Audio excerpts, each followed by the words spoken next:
तेजस्वी यादव ने बिहार चुनाव से पहले एक बड़ा ऐलान कर दिया। ऐलान वक्फ एक्ट को लेकर। लेकिन ये ऐलान किया क्यों? इसके पीछे का गणित क्या है? नमस्कार, मेरा नाम है श्वेता शर्मा और आज बात तेजस्वी के बड़े ऐलान की। वो ऐलान क्या था, पहले आप वो सुनिए। कोर्ट के अलावा और क्या? सरकार बना करके इस कानून को कूड़ेदान में फेंकना। सीए एनआरसी का भी हम लोगों ने प्रस्ताव जो है भेजा था कि नहीं भेजा था कि किसी भी कीमत पे हम लोग सीए एनआरसी को बिहार में लागू नहीं होने देंगे। सब लोगों ने पास करके भेजा था। इस ऐलान के पीछे की कहानी क्या है? क्या बिहार चुनाव नजदीक आ रहे हैं, इसीलिए तेजस्वी ने ऐसा किया? MY फैक्टर में अब M फैक्टर को चुना और उनको लुभाने की आखिरी कोशिश तो की, मुसलमानों को लुभाने की ही कोशिश की। लेकिन ये कोशिश अब क्यों? क्या ये एक कवर अप है? चलिए हम आपको ले चलते हैं कुछ हफ्ते पीछे। कुछ हफ्ते पहले AIMIM चीफ असदुद्दीन ओवैसी ने ये क्लियर कर दिया था कि इंडिया ब्लॉक के साथ उनका गठबंधन नहीं हो रहा। उनका कहना था कि उन्होंने कई बार ऑफर किया, लेकिन इंडिया ब्लॉक से कोalition का कोई कॉन्फर्मेशन नहीं आया था। इसके बाद धीरे धीरे तस्वीर साफ हो गई कि इंडिया ब्लॉक में AIMIM के लिए कोई जगह नहीं बची। जब AIMIM साइडलाइन हुई तो मुसलमान रिप्रेजेंटेशन पर सवाल भी उठने लग गए। ये बात जोर शोर से उठाई गई जब इंडिया ब्लॉक ने तेजस्वी यादव को CM और मुकेश सहनी को डेप्यूटी CM कैंडिडेट्स के रूप में पेश कर दिया। इस पर भी AIMIM भड़की। वारिस पठान ने क्या कहा, यहाँ देखिए। CM का चेहरा रहेंगे तेजस्वी यादव, उप मुख्यमंत्री डेप्यूटी CM बनेंगे सहनी साहब, तो ठीक है उनका फैसला। लेकिन अब इनका हिपोक्रेसी देखिए कैसा एक्सपोज होता है। एक तरफ तो ये बात करते हैं जिसकी जितनी संख्या भारी उसकी उतनी हिस्सेदारी। अब हिस्सेदारी के हिसाब से अगर आप आंकड़ा लगा लो तो 19% मुसलमान है, 2% सानी साहब वाले लोग। अब 2% वाला उप मुख्यमंत्री बन सकता है, मगर 19% वाला मुसलमान का अता पता ठिकाना नहीं है। वो क्यों नहीं बन सकता? क्या मुसलमान सिर्फ दरी बिछाएगा? क्या मुसलमान सिर्फ आपको वोट देने के लिए है? तो ये तो हिपोक्रेसी है ना। फिर आप क्यों बोलते हो जिसकी संख्या भारी उसकी उतनी हिस्सेदारी? हम तो ये बोलते हैं, हम गए थे, हम तो जा रहे हिस्सेदारी की बात करने। देखिए, जब तक आप मुसलमानों का पॉलिटिकल एम्पावरमेंट नहीं करोगे, उनको मेन स्ट्रीम पॉलिटिक्स में नहीं लाएंगे इस तरह, तो कैसा आगे बढ़ेगी कम्युनिटी? और जब हम हिस्सेदारी की बात करते हैं तो हम पे तरह तरह की बेबुनियाद बातें कर। और हमने इनको बोला भी था महागठबंधन को, आइए साथ में मिलकर लड़ते हैं ताकि सेकुलर वोटों का विभाजन ना हो और बीजेपी NDA को हराया जाए।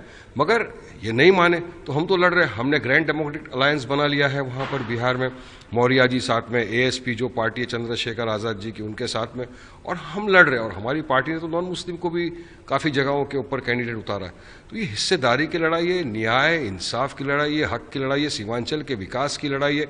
और जो बिहार में इतना रैम्पेंट करप्शन चल रहा है उसको ख़त्म करना है, ये उसकी लड़ाई में हम हिस्सा ले रहे हैं। मगर ताज्जुब की बात है, ताज्जुब है कि 2% वाला उप मुख्यमंत्री बन सकता है, मगर 19% में ये महागठबंधन वाले को कोई ऐसा मुसलमान चेहरा नहीं दिखा जो बिहार का उप मुख्यमंत्री बन सके।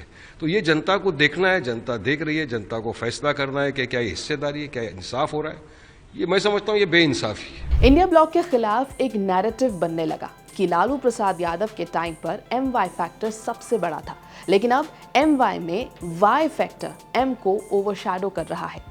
कई मुसलमान भी इससे खफा दिखे। मुसलमान सिर्फ वोट बैंक है, ऐसा नैरेटिव भी सेट होने लग गया था। और यही वजह थी कि AIMIM को यकीन होने लगा था कि सीमांचल में इस बार पार्टी की धमक ज्यादा जोरदार होगी। इस नैरेटिव को ब्रेक करने के लिए और अपनी गलतियों को कवर अप करने के लिए तेजस्वी यादव ने वक्फ एक्ट का मुद्दा छेड़ दिया। इससे एक बार फिर उन्होंने मुसलमानों को लुभाने की कोशिश कर दी और AIMIM का गेम पूरी तरह से चौपट कर दिया। पहले गठबंधन ना करके और फिर इस एक्ट की बात छेड़ के। लेकिन ये एक दो-धारी तलवार है। It may mobilise Muslims against India bloc as well, क्योंकि NDA ने हमेशा वक्फ अमेंडमेंट एक्ट को ट्रांसपेरेंसी से जुड़ा हुआ बताया है। उन्होंने ये भी कहा है कि ये empowerment of minority women and backward groups का काम करता है। वक्फ बोर्ड जिसमें संशोधन किया गया, क्योंकि वक्फ बोर्ड का फायदा तो मुस्लिम समाज को ही मिलता है, लेकिन वक्फ बोर्ड की संपत्ति, वक्फ बोर्ड के नाम पे संपत्ति दखल करना, किसी के भी संपत्ति पे हाथ रख दिया और वक्फ बोर्ड कहेगा बस ये संपत्ति उनकी हो गई। न जाने हजारों संपत्तियों को इलीगल कब्जा कर लिए, क्या इसका परमिशन देना चाहते हैं तेजस्वी बाबू वक्फ बोर्ड को? वक्फ बोर्ड बड़े ही सुंदर एक संशोधन के साथ अब मजबूत हुआ है और वक्फ बोर्ड से कोई बिला वजह किसी की ज़मीन कब्जा नहीं कर सकता। वक्फ बोर्ड के जो अधिकारी हैं वो हमेशा मुस्लिम समाज को जो न्याय देना है वो देना ही पड़ेगा। कोई 4 लोग मिल करके सारे वक्फ बोर्ड का पैसा नहीं खा सकते। अगर इससे तेजस्वी बाबू को परेशानी है, इसका मतलब वो जंगल राज का अभी भी समर्थन करते हैं। आरएलडी लीडर ने भी इस बारे में क्या कहा, सुनिए। कि तेजस्वी यादव जी खुद उप मुख्यमंत्री रहे, उनकी माताजी मुख्यमंत्री रही, उनके पिताजी मुख्यमंत्री रहे, यानी कि इस प्रदेश में संवैधानिक ढांचे में सबसे बड़े पदों पर 3 लोग एक परिवार के रहे। उनको या तो पूरी स्टडी नहीं करी है या वो जानते नहीं है, ये जनता को गुमराह कर रहे हैं।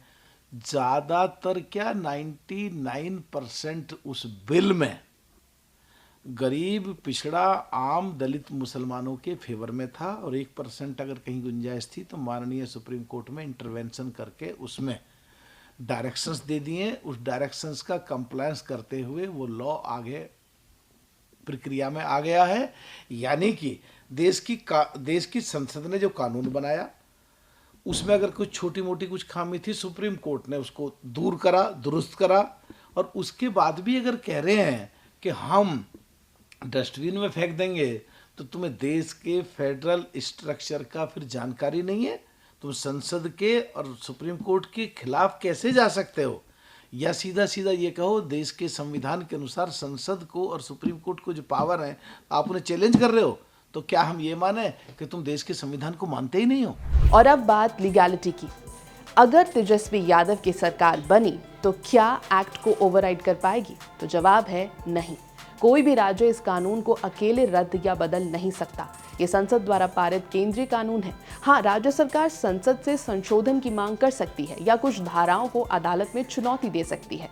संविधान के अनुच्छेद 256 के तहत राज्य किसी केंद्रीय कानून के लागू होने से इनकार नहीं कर सकता। हालांकि अनुच्छेद 254(2) राज्य को अधिकार देता है कि वो कॉन्करेंट लिस्ट के विषय पर राष्ट्रपति की अनुमति लेकर अपना कानून बना सके। सुप्रीम कोर्ट ने वक्फ अधिनियम 2025 पर रोक नहीं लगाई, लेकिन कुछ धाराओं पर अमल रोक दिया, जैसे वो प्रावधान जिसमें कहा गया कि सिर्फ वो लोग संपत्ति वक्फ कर सकते हैं जो पिछले 5 साल से इस्लाम का पालन कर रहे हैं। यानी तेजस्वी ने एक बड़ा बयान देकर सियासी भूचाल तो ला दिया, लेकिन ये भूचाल वोट्स में तब्दील होगा? That is the big question. ये है एबीपी लाइव, मेरा नाम है श्वेता शर्मा और आप देख रहे थे तेजस्वी वाले वक्फ मूव पर स्पेशल रिपोर्ट।